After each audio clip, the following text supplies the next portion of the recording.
ഞാൻ ഇറങ്ങട്ടെ. അല്ല, എന്തെങ്കിലും കഴിച്ചിട്ട് ഇനിയൊരു അവസരത്തിലാവാം. ഇപ്പൊ പോയിട്ട് ഇച്ചിരി തിരക്കുണ്ട്.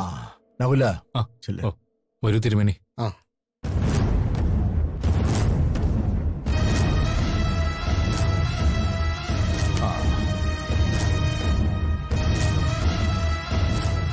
ഗിരി, വാമോനെ.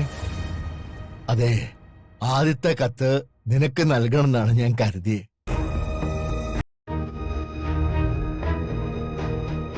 പക്ഷെ എന്ത് ചെയ്യാം, ശാസ്ത്രം അതല്ലല്ലോ.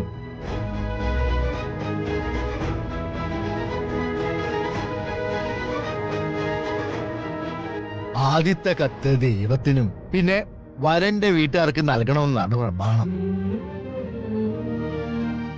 അതെ, ശാസ്ത്രവിധി തെറ്റിക്കുന്നത് പാപമല്ലേ? ദൈവത്തിനുള്ള കത്ത് പൂജയ്ക്ക് വെച്ചു കഴിഞ്ഞു.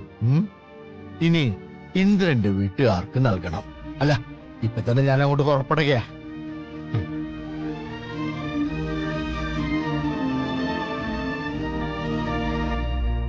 അവിടെ എല്ലാം ക്ഷണിക്കട്ടെ.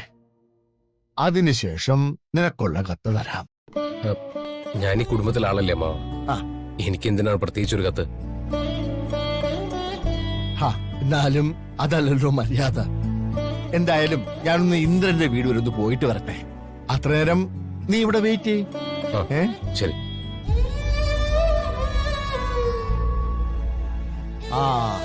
നിനക്ക് പിന്നെ പ്രത്യേകിച്ച് ആരെയും വിളിക്കാനില്ലല്ലോ? എനിക്ക് ഇല്ല. മോൾക്ക് ഒത്തിരി പേരെ വിളിക്കാനുണ്ടാവില്ലേ?